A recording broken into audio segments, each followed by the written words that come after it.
प्रकार की भाजी सब्जी अनाज दाल 36 प्रकार के जूस तुमको दिए हैं हरिनगर वालों, फिर काहे को तुम दुनिया भर के अनाज जो कुत्ते बिल्ली और शेर का भोजन है वो सब गिद्धों का भोजन है वो कर जाते हैं। गिद्ध विलुप्त हो रहे हैं आज, क्यों? क्योंकि गिद्धों का भोजन तो आज का मनुष्य मांस कर जा रहा है। ये सब क्यों कर रहे हो तुम? जब भगवान के अनुशासन में बनाया हुआ हम सात्विक आहार करते हैं, सुंदर विचार करते हैं, सबके लिए परमात्मा से सबके कल्याण के लिए प्रार्थना करते हैं, सर्वे भवन्तु सुखिनः की प्रार्थना करते हैं, अपना कल्याण होए दुनिया भाड़ में जाए ऐसा विचार त्याग देते हैं।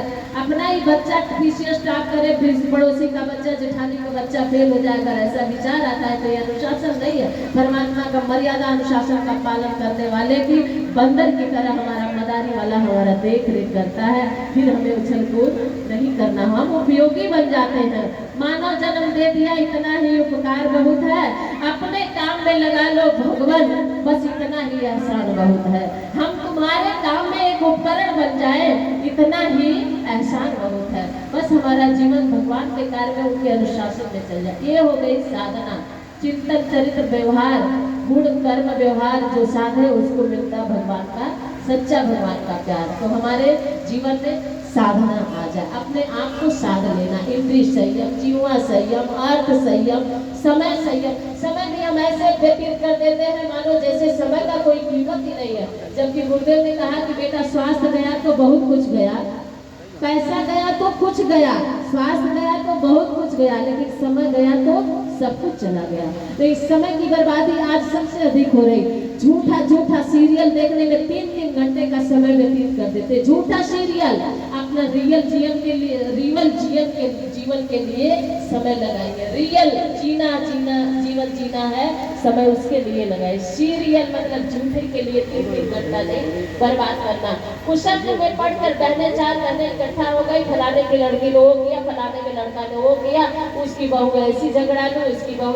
इससे अच्छा है 4 महीने बैठ करके गीता रामायण बैठो और गीता रामायण का 1 घंटे का पाठ कर लो ना, ये सबसे बढ़िया सत्संग है। तो बहुत दुनिया भर के पुराण 18 पुराण व्यास जी ने लिखा है, 19वां हमारे गुरुदेव ने लिखा है, लेकिन हरिकला जी बहनों ने भी एक पुराण लिखा है। नाम बता दे कि रामे बताएंगे तो कहाँ कलकत्ता है कि नहीं आएंगे, है ना। वैदों का पुराण भी एक पुराण है, उसका नाम है चुगली पुराण। तो जहाँ 4 लोग बैठेंगे वहाँ भागवत पुराण नहीं होता है, वहाँ चुगली पुराण होता है। तो हम अनुशासन में भगवान को जो प्रिय है हम उसे करें, ये हमारे जीवन की हो गई साधना। अंतिम में आराधना वही है कि मनुष्य अगर जीते जी आराधना भगवान के, इस समाज भी ये हमारा एक आराधना, अर्थात अपने लिए नहीं थोड़ा समाज के लिए भी। पड़ोसी में अगर बच्चा भूखा है तो हम अपने थाली की 1 रोटी अगर उसको खिलाते, ये आपके जीवन की आराधना। आप कहेंगे हम दुनिया भर के ठेका थोड़ी लेके बैठे हैं, हमारी तो ईमानदारी की कमाई है, हम अपनी कमाई में अपने में रहे, हम दुनिया भर का ठेका क्यों ले। माताओं बहनों भाइयों, आपकी कमाई अकेले की नहीं, अगर समाज आपके साथ नहीं, समाज का सपोर्ट नहीं है तो आप दुनिया में जिंदा नहीं रह पाओगे, आप मनुष्य बन ही नहीं पाओगे। आप बोल रहे हो, आप चल रहे हो, आप पहन रहे हो, आप खा रहे हो, इसमें पूरा समाज का योगदान है, आप अकेले नहीं। आप कहेंगे हम बहुत धनी हैं, बहुत हमारे पास रुपया है, हम अकेले अपना काम चला लेंगे, कभी नहीं चला पाओगे। नहीं दीदी, हम तो 5000 की साड़ी अकेले खरीद के पहन लेंगे, नहीं पहन पाओगे। क्यों? क्योंकि जरा सोचो कि साड़ी में कितने लोगों का योगदान है। साड़ी के बनाने के लिए शुरू से शुरू करिए, कपास का पेड़ लगाया किसी और ने, कपास को चुनाव किया, चुना, रुई को चुना किसी और ने, रुई को धुना किसी और ने, फिर धागा बनाया, उसको काट के धागा बनाया किसी और ने, फिर धागा को कलर किया किसी और ने, फिर कलर करने के बाद फिर उस साड़ी की बुनाई किया किसी और ने, और बुनाई करने के बाद उस पर छपाई किया किसी और ने, कहीं मोर छापा, कहीं तोता छापा, कहीं फूल छापा, कहीं इंडिया गेट छाप दिया, तो उसकी छपाई किया किसी और ने, और फिर उसमें जो चमचमाता हुआ तुम्हारा स्टोन चमक रहा है, सितारे चमक रहे ना, उस पे स्टोन चिपकाया किसी और ने, सितारे के टाक लगाए किसी और ने। और अभी बात यही खत्म नहीं होती है, फिर उस साड़ी को थोक विक्रेता मंगवाया गया, थोक विक्रेता आया बनारस में, मुबारकपुर से साड़ी आई बनारस में, और फिर बनारस थोक विक्रेता विक्रेता से, आपको जो छोटी छोटी कपड़े की दुकान वाले हो ना, अब आप गए थोक विक्रेता से खरीद के साड़ी का ले आए, गट्ठर वहां से ले आए, तो फुटकर विक्रेता दुकान पर आई साड़ी, और जब फुटकर विक्रेता दुकान पर आई तो वहां से फेरी वाला फिर उठाया, साइकिल पे बांधा और फिर आपके दरवाजे पर लेके आए, बनारसी साड़ी ले लो, स्टोन वाली साड़ी ले लो। तब आप 5,000 रुपया लेके निकली और उस साड़ी को खरीदी। जरा बताओ मेरी माताओं बहनों, अगर इतने लोगों का योगदान ना रहता तो क्या 5,000 ना 5 लाख या 5 करोड़ लेके घर में बैठी रहती साड़ी मिल जाती? बोलिए। हमारे हर कार्य में, हमारे मनुष्य के हर विकास में, चाहे वो व्यक्ति का विकास हो, चाहे व्यक्तित्व का विकास हो, चाहे शारीरिक विकास हो, चाहे मानसिक विकास हो, अगर समाज से आपको वंचित कर दिया जाए तो रामू भेड़िया की कहानी सुनी होगी। रामू भेड़िया पर सर्च हुआ था, रामू नाम के बच्चे को जैसे ही पैदा हुआ भेड़ियों के बीच में रख दिया गया, उसको समाज से हटा दिया गया, समाज से काट दिया गया, समाज का उसको कोई ज्ञान ही नहीं, भेड़ियों के बीच में उसको रखा गया, बचपन से जवान हो गया, अब वो भेड़ियों के बीच में रहा जाना ही नहीं। मनुष्य कैसे होते हैं, भेड़ियों की तरह बे बे बोलना शुरू कर दिया, भेड़ियों की तरह दोनों हाथ दोनों पैर से घुटने के बल चारों से चलना शुरू कर दिया, भेड़िए की तरह नीचे ही देखते हुए चलता, भेड़ी हमेशा नीचे हुए देखती चलती है। भेड़, एक भेड़ जो आगे चलती है ना, उसी के पैर को देखते सारी भेड़ चलती है। यही कारण है कि एक भेड़ जहाँ जाएगी वही सारी भेड़ जाएगी। तो भेड़िए की तरह बोलता, भेड़िए की तरह चलता, भेड़िए की तरह खाता, भेड़िए की तरह उसका सारी एक्टिविटी भेड़िए की तरह रह गया। इसलिए सर्च किया गया कि मनुष्य को अगर समाज से हटा दिया जाए तो वो बोलना सीख जाता है, चलना सीख जाता है, तो इसी समाज में सीखता है। हम आप सब लोगों ने समाज से ही जो कुछ सीखा है। आपका बच्चा पढ़ता है तो अंग्रेजी बोलता है, किसी होटल, बड़े होटल के बैरे के पास जाइए, अनपढ़ गंवार होगा, होटल का बैरा लड़का अनपढ़ गंवार है, फर्राटे की इंग्लिश में बात करेगा, आपके पास मेनू लेके आएगा, तो आपके पास भोजन का मेनू लेके आएगा तो इंग्लिश में बात करेगा, एक अक्षर पढ़ा, कहाँ से सीखा है? उस समाज से सीखा है। तो हम जो कुछ भी प्राप्त करते हैं समाज से करते हैं, इसलिए जो समाज के लिए अपना जीवन नहीं लगाया, समाज के लिए अपना धन नहीं लगाया, अपना विचार नहीं लगाया, अपनी बुद्धि नहीं लगाया, उसके जीवन को धिक्कार। सुभाषित भांडागार में कहा गया है, धिक मनुष्य जीवितम परोपकार शून्यस्य अधिक मनुष्य जीवितम।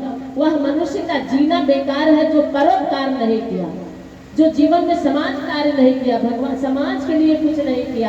आपके पास 4 व्हीलर है, 3 व्हीलर है, 4 गाड़ियां हैं, लेकिन बगल में अगर पड़ोसी में किसी की डिलीवरी है, रात में तबीयत खराब हो गई, अगर 4 व्हीलर गाड़ी आपको हॉस्पिटल उसे नहीं पहुंचाई तो वो उपलब्धि आपकी किसी काम की नहीं है।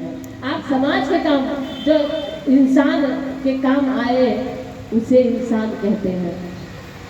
तो आप सभी लोगों को एक अच्छा इंसान बनाने का आराधना, उपासना, साधना, आराधना, आइए इन सूत्रों को समझते हुए अपने जीवन में उतारते हुए। अब जरा मेरी बहन माताओं बहनों बताओ, अगर किसी को हजम नहीं हुआ है कि इन तीनों सूत्र हमारे जीवन में बड़े सरल हैं और बड़े सुंदर मेथड है, और जीवन में उतर जाए तो उपासना, साधना, आराधना कितना सुंदर है, जीवन संवर जाएगा। उपासना करेंगे तो भगवान की हो जाएगी, और साधना करेंगी तो अपने आप को साध लेंगे, इंद्रियों को साधिए, अपने मन को साधिए। मन ना जहाँ तहाँ वहीं भटक जाए, इंद्रिया ना जितना। रसगुल्ले, कितने लोगों को हमने देखा है शुगर एकदम हाई है, लेकिन फिर भी रसगुल्ले निचोड़ के, बाबा काहे को रसगुल्ला निचोड़ रहे हो? क्या करें, शुगर बहुत ज्यादा है ना, इसलिए इसको निचोड़ के खाई ले। इंद्रिय संयम नहीं है, भले ही शुगर है, बस खाई ले। एक बेचारा पार्टी में गया, इतना खाया, अब चलने की हिम्मत नहीं रही, लोग ठेले पे लिटा करके ले गए, हॉस्पिटल ले गए। डॉक्टर साहब देखिए इनको क्या हो गया? डॉक्टर साहब बोले बदहजमी हो गई है, खाना बहुत ज्यादा हो गया है, ओवर। इनको एक काम करो, 2 टैबलेट खिलाना पड़ेगा डाइजिन के टैबलेट बहुत बड़े बड़े होते हैं। वो ठेला पे लेटे लेटे कहने लगा, डॉक्टर साहब झोले छाप हो गया। तो बोले क्या बात है? बोले 2 टैबलेट खाने की जगह होती तो वहाँ 1 रसगुल्ला छोड़ गया था प्लेट में। अर्थात इंद्रिय संयम भी हमारे जीवन में आवश्यक है। किसी के पास हम कितना भी धन देखें, कितना भी दौलत देखें, लेकिन हम अपने धन में कहते हैं, अपने धन में और अपने भोजन में, अपनी स्त्री में संतोष त्रिषु च कर्तव्य सुधारे भोजने धन्य। अपने भोजन में, अपनी स्त्री में, अपने धन में संतोष करना एक श्रेष्ठ मनुष्य का लक्षण है। असंतोष त्रिषु जन कर्तव्य, ध्यान है तप दान है, ध्यान में, तप में, दान में, भगवान के भजन में, सुमिरन में कभी भी संतोष नहीं करना चाहिए। जितना चाहो लोभ मोह करो, तो भगवान के भजन के लिए लोभ करो। मुझे बड़ा प्यार है, बड़ा लोभ रहता है, बड़ा मोह लगता है, भगवान का भजन कितना करते रहो, इसमें करते रहिए, इसमें कोई बात नहीं है। लेकिन दूसरे की पत्नी में बड़ा लोभ है, ये गलत है जीवन के लिए। दूसरे के पति में आपका लोभ है, मोह है, बड़े प्यारे लगते हैं, तो ये गलत है जीवन के लिए। अपने पति पत्नी में संतोष, अपने धन में संतोष, अपनी रूखी कमाई में, जो ईमानदारी की कमाई में है, नमक रोटी में संतोष। दूसरे का देख करके अपना ललाट नहीं फोड़ना, ईर्ष्या जलन नहीं करना। वो ईर्ष्या जलन करने वाले खुद को अपने को ही जला देती है। ईर्ष्या सौतन काठों की नहीं बली, ये कहावत है। ईर्ष्या हमारी सौतन है और सौतन काठों की नहीं बली। काठ की भी सौतन बना लो ना, आटों की सौतन नहीं बनी, काठों की सौतन नहीं बनी। काठ की हो तो भी वो आपको ही नुकसान पहुंचाएगी। आटा की सौतन बना करके एक बेचारी इतनी जलती थी अपनी सौतन से, पति से झगड़ा करते हार गई, तो बोली आप अपनी सौतन का ढांचा बनाई, ऐसी ऐसी हमारी सौतन है। वो आटे का ढांचा बनाई और बोली इसको अब आग में जलाऊंगी। और मतलब आटा की सौतन की ईर्ष्या जलन वो अपनी आंख फोड़ दी। इसलिए ईर्ष्या जलन देश दुर्भाव ये त्यागना हमारा इंद्रिय संयम है, हमारा आत्म संयम, इंद्रिय संयम, अर्थ संयम। अर्थ संयम में भी यही आता है, संयम का मतलब थोड़ा समाज के लिए लगा जाता है। 5 साड़ी है हमारी में नहीं आ रही तो खुद को मत आइए। उपासना और साधना आराधना आपके जीवन को यह सूत्र देते हुए हम दिव्य की तरफ चलेंगे, क्योंकि 9 बजे तक दिव्य समापन करना है, 8 बज गया है। अब दीपक के लिए हमारे यहाँ की जो बहन ने तैयारी करी है वो बहनों से निवेदन करेंगे और 2 मिनट आइए संगीत दोहराएंगे सभी लोग, और संगीत के पश्चात आप सभी दीपक जलाकर आरती करके समापन होगा।